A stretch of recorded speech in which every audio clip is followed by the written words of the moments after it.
Hi. നമ്മുടെ കുട്ടികൾക്ക് പലപ്പോഴും എത്ര പഠിപ്പിച്ചു കൊടുത്താലും അത് കൃത്യമായിട്ട് മനസ്സിലാവാത്തൊരവസ്ഥ വരാറുണ്ട് അല്ലേ? ഇപ്പോൾ പ്രത്യേകിച്ചിട്ട് LKG UKG കുട്ടികളൊക്കെ ആണെന്നുണ്ടെങ്കിൽ അവർക്ക് ABCD 1 2 3 അതായത് മാത്തമാറ്റിക്കലാണെങ്കിലും ലാംഗ്വേജസ് ആണെങ്കിലും ബുദ്ധിമുട്ട് വരാറുണ്ട്. അപ്പം നമ്മൾ എങ്ങനെയാണ് ഇവരെ ഈ ഒരു ഇതിലേക്ക് ട്രാക്കിൾ ചെയ്യുക എന്നുള്ളതിൻ്റെ റെമഡിയൽ ടീച്ചിങ് അല്ലെങ്കിൽ റെമഡിയൽ മെത്തേഡ് ഉപയോഗിക്കേണ്ടത് ആവശ്യമാണ്. ഇത് എല്ലാവർക്കും പഠിക്കാം കേട്ടോ. അതായത് പാരൻസിന് പഠിക്കാം, ടീച്ചേഴ്സിന് പഠിക്കാം, കിൻഡർ ഗാർഡനിലുള്ള ടീച്ചേഴ്സ് പഠിക്കാം. അങ്ങനെ എന്തൊക്കെ തരത്തിൽ കുട്ടികളുമായിട്ട് ഇടപെടുന്ന ആളുകളുണ്ടോ അവർക്കൊക്കെ ഇത് പഠിക്കാം, നല്ലതാണ്. നമ്മുടെ കുട്ടികളെ അല്ലെങ്കിൽ നമ്മുടെ അടുത്തുള്ള കുട്ടികളെ അല്ലെങ്കിൽ നമുക്ക് ഏറ്റവും താല്പര്യമുള്ള ആളുകളുടെ കുട്ടികളെ പഠിപ്പിക്കുകയോ അവരുടെ പാരൻസിന് പറഞ്ഞ് മനസ്സിലാക്കാനോ നമുക്ക് സാധിക്കും. അതിനുള്ളൊരു കോഴ്സ് ഇപ്പോൾ ഗാർഗി ഡിസൈൻ ചെയ്തുകൊണ്ടിരിക്കുന്നുണ്ട്. താമസിയാണ്ട് അത് നമ്മൾ പബ്ലിഷ് ചെയ്യണം. ഇപ്പോൾ ഒരു കുട്ടിയോട് നമ്മൾ A എഴുതാൻ പറഞ്ഞു. അപ്പോൾ ക്യാപിറ്റലും എയും സ്മോൾ ലെറ്റർ എയും അത് നമ്മൾ ചിലപ്പോൾ mother A, baby A, big A, small A എന്നൊക്കെ പറഞ്ഞ് കുട്ടികളെ പഠിപ്പിക്കും. എത്ര പഠിപ്പിച്ചാലും ചിലപ്പോൾ അവർക്ക് അത് എഴുതാനായിട്ട് വളരെ ബുദ്ധിമുട്ട് തോന്നും, അല്ലെങ്കിൽ പറയാനായിട്ട് ബുദ്ധിമുട്ട് തോന്നും. ചിലപ്പോൾ ബിഗും സ്മോളും തമ്മിൽ ഇടകലർത്തി എഴുതും. നമുക്ക് ശരിക്കും പറയുക വെച്ചാൽ പണ്ട് നമ്മളൊക്കെ ഉപയോഗിച്ചിരുന്ന പോലെ മണലെഴുത്ത്, മണലിൽ നമുക്ക് ഇങ്ങനെ എഴുതാം. അത് മണൽ നമുക്കൊരു ട്രെയിലിട്ടതിന് ശേഷം ഇതിങ്ങനെ പരത്തി നമുക്ക് അവരെ കൊണ്ട് അവരുടെ വിരലിൽ പിടിപ്പിച്ച് എഴുതാം. അതുപോലെ തന്നെ അത് അവർ കഴിഞ്ഞാൽ B എഴുതാം. B എഴുതുമ്പോൾ ഇങ്ങോട്ടാണ് പ്രൊജക്ഷൻ എന്നുള്ളത് പറഞ്ഞവർക്ക് മനസ്സിലാക്കുകയും ഒപ്പം ഇത് ഒരു പ്രാവശ്യം എഴുതിപ്പിച്ചുകൊണ്ട് കാര്യമില്ല കേട്ടോ. നമ്മൾ കുറേ പ്രാവശ്യം ഇത് ട്രൈ ചെയ്തുകൊണ്ടേയിരിക്കണം കുട്ടികൾക്ക് അത് മനസ്സിലാവുന്ന വരെ. ഇനിയിപ്പോൾ മണൽ കിട്ടാനില്ല, നമുക്ക് ബുദ്ധിമുട്ടാണ്. അതുപോലെ തന്നെ കുട്ടികൾക്ക് എപ്പോഴും കൺഫ്യൂഷൻ വരുന്നൊരു കാര്യമാണ് 1 2 3 4 എന്നുള്ളത്.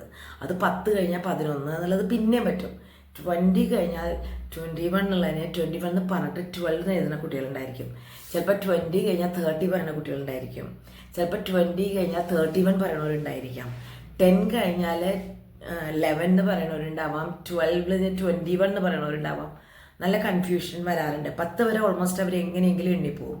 അത് കഴിഞ്ഞാൽ വിഷമം ഉണ്ടാവാറുണ്ട്. അപ്പോൾ നമ്മൾ എന്ത് ചെയ്യണമെന്ന് വെച്ചാൽ ഇപ്പോൾ സാൻഡ് കിട്ടാനില്ലെങ്കിൽ നമുക്ക് ഒരു കട്ട, കുറച്ച് കട്ടിയിലൊരു കട്ട ഉണ്ടാക്കുക. അത്ര ഉരമില്ലാത്ത സാൻഡ് പേപ്പറാണിത്. അതെടുത്തിട്ട് നമ്മൾ ആ ഷേപ്പിൽ കട്ട് ചെയ്യുക. അപ്പോൾ ഇത് 3 എന്നുള്ള ഷേപ്പിൽ വന്നു അല്ലേ.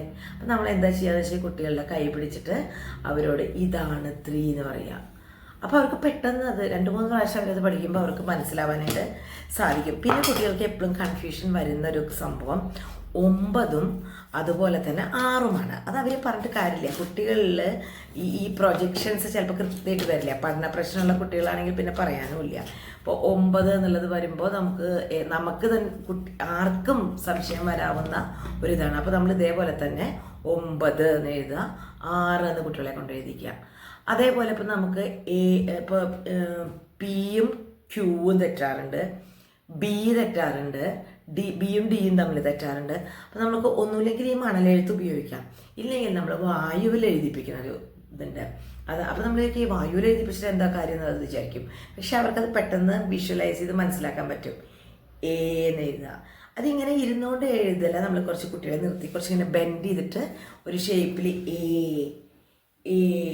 ഇങ്ങനെ എഴുതുമ്പോൾ അത് വളരെ കുട്ടികൾക്ക് എളുപ്പത്തിൽ അത് മനസ്സിലാക്കാൻ സാധിക്കും. നമ്മൾ വിചാരിക്കും ഇതൊക്കെ എന്താ ഇത്രയെന്ന്, പക്ഷേ അവർ പെട്ടെന്ന് അത് പഠിച്ചെടുക്കും.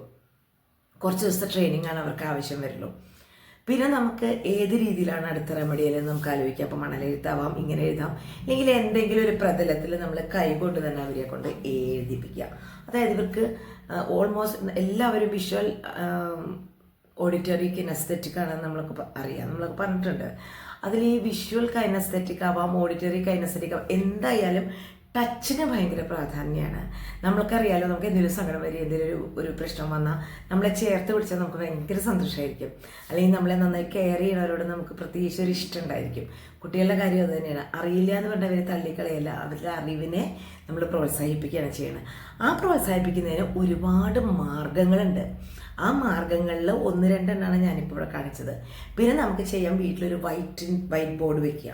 എന്നിട്ട് ഇവർക്ക് അതായത് Bയും Dയോ തരണ വെച്ചാൽ B എന്നുള്ളതും D എന്നുള്ളതും എഴുതുക. അവർക്കത് തറവാവുന്നവരെ ആ 2 ലെറ്റർ ഓർമ്മിപ്പിക്കട്ടെ. അപ്പം അതിൻ്റെ ഇങ്ങനെ പൊസിഷൻ ബിക്ക് ഇങ്ങനെ, ഡിക്ക് ഇങ്ങനെ, അങ്ങനെ കാണിക്കുക. അപ്പോൾ ബി എന്ന് പറയുമ്പോൾ ഇപ്പോൾ ഇങ്ങനെയാണല്ലോ വരിക. അപ്പോൾ നമ്മൾ പറയുക, നമ്മൾ ഫുഡൊക്കെ കഴിച്ച് വയറൊക്കെ വീർക്കുമ്പോൾ ഇങ്ങനെ വരും.